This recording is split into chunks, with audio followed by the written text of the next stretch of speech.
The following program was transcribed from its earlier coast-to-coast release for presentation to the West at this time. This is Erskine Johnson in Hollywood, your Hollywood reporter for the Los Angeles Daily News, the New York World Telegram, Motion Picture Magazine, and 600 newspapers from coast to coast.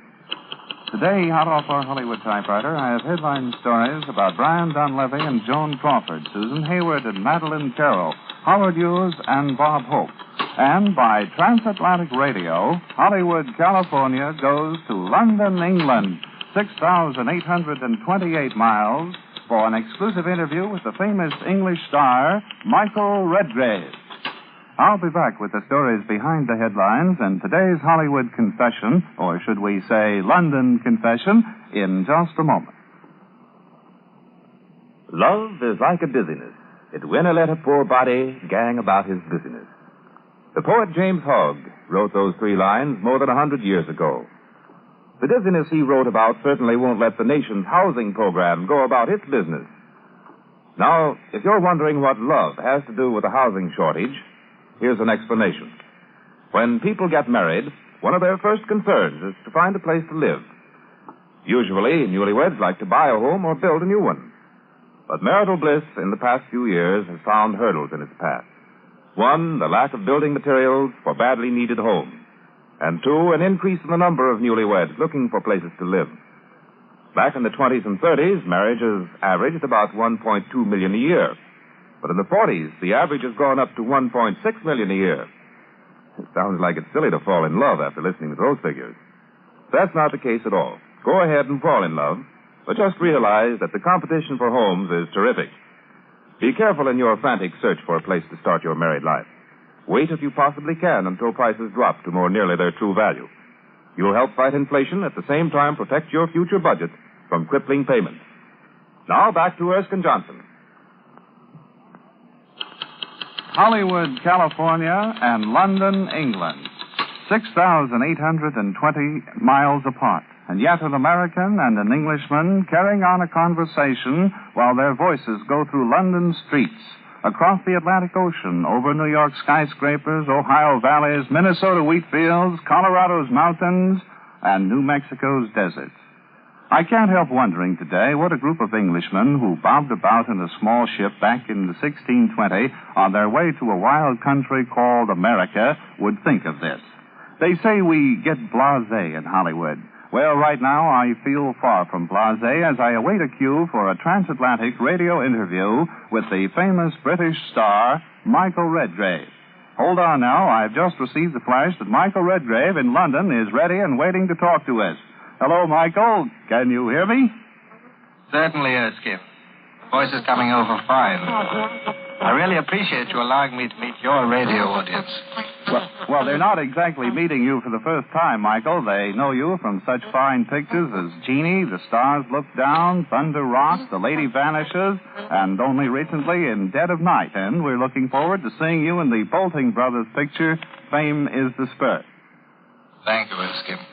I don't know what you're thinking at this moment, but I believe you must be thinking something as I'm thinking. That to anyone who has flown across the Atlantic or who has held many transatlantic telephone conversations, this little talk of ours would hardly seem out of the ordinary, but to me it's quite unusual. I'm quite excited about the entire affair. And so am I, but, not too excited to forget my duties as an interviewer. Michael, I understand that you are coming over to Hollywood to star in the Diana Productions picture, The Secret Beyond the Door, for Fritz Lang. Does that mean you are going to join the list of English actors and actresses who have taken permanent residence in California? No, Erskine. I'm really looking forward to revisiting you. After I finish making Secret Beyond the Door at Universal International Studios, I shall return to England. I couldn't stay away for too long a time. If you know your Rupert Brooke as well as you know your James Hogg, the things that Rupert Brooke tries to hear from me in England, too. And as I recall, he mentioned something about old friends, too. We understand you, Michael. But about this new picture you're going to make, can you give us an idea of the story of The Secret Beyond the Door? Well, I'm not supposed to divulge the plot, Erskine, but I don't believe Fritz Lang would object to my saying that Secret Beyond the Door is a story of a man's inner thoughts. I forget the dramatic phrase, but I suppose you'd call it thoughts of his subconscious, his soul, the darker, unknown side. And I'd say you must have a pretty clear picture of the darker side of man's thoughts, because I understand you actually went to a German prison camp to get authenticity for your prison camp story, The Captive Heart. Didn't you talk to a good many former Allied war prisoners about their experiences? Yes, I did visit a German prison camp, Erskine. But strangely, the experience of being a prisoner of war in circumstances doesn't seem to bring out the darker forces of human beings, not entirely. I discovered that whatever it is we call the finest in people seems to come to the surface against such a background. Perhaps it's pride, courage, but whatever it is, results in adversity bringing strength instead of weakness. I'm sorry, Erskine, but you started me on a long subject. We've probably got many other questions. Well, don't worry about the questions, Michael. We're interested in listening to you. If we find a subject you enjoy discussing, we'll talk away. But speaking of questions, who was your leading lady in The Captive Heart? Oh, Rachel Kempson. It was her first film, but I'd had my eye on her for some time before that. 10 years ago, we'd acted together at the Liverpool Repertory Company, in which I was the leading man. She was a guest artist. Her non-professional name is Redgrave. We were married shortly after that first meeting. Well, now that will make your women listeners happy. You know, legend has it there was a time in Hollywood when actors kept their families secret. I don't know how it is in England, but in the United States, nothing makes a woman admire her favorite actor quite so much as to know he's happily married and has children. I think it's much the same over here, I'm glad to say. I used to have to keep quiet about my 3 children. Vanessa is 9, Corinne, that's my boy, is 7, and Lynn 3. I wish they could come over with me to the United States with my wife when she joins me in February, but it wouldn't be fair to interrupt their schooling. I think they're thinking of my visit chiefly in terms of what I'm likely to bring them back. They will also wish to hear about your Indians and cowboys and so on. Well, Michael, I promise to see that you meet an Indian or two and also cowboy star Roy Rogers so that you won't disappoint the children. Speaking of stories, you know, friends of yours here in Hollywood tell me you edited the Cambridge Review when you were at the university. Oh, that. Well, don't let them fool you into thinking I had some great aptitude for writing or literature. At that time, people far more qualified than I were unable to land writing jobs. That was 1930. I soon found out that rejection slips don't pay anyone. So you became an actor, gave up a typewriter for the stage. Not exactly that quickly. For a time, I was a private tutor, and next I took a post as a modern language master at Cranley for 1 term and stayed 3 years. And while at Cranley, I produced and acted in some of Shakespeare's plays, and well, finally I gave up teaching entirely and went on the stage at the Liverpool Repertory Theatre. And if my memory of the Redgrave history serves me right, weren't you also at the famous Old Vic Theatre, Michael? When did that chapter begin? Oh, I was playing in a play called Storm in a Teacup, and Tyrone Guthrie of the Old Vic Theatre saw me and offered me the position of mayor. But tell me, don't you ever get a little homesick for the writing days? As a matter of fact, Erskine, I was afraid you would bring that writing subject up again. To be perfectly honest, I had what's known as a small measure of success. My most flattering thing was that a one-act play of mine, which had been published a number of years, was, towards the end of the war, being performed by some of the troops in Burma. And when the letter telling me about that arrived, I felt as excited as I did when another letter arrived when I was 8 years old. Oh, well, that sounds like a rather important letter, Michael. At 8 years old, mind telling us about it? Not at all. Well, even as a child, I wrote stories.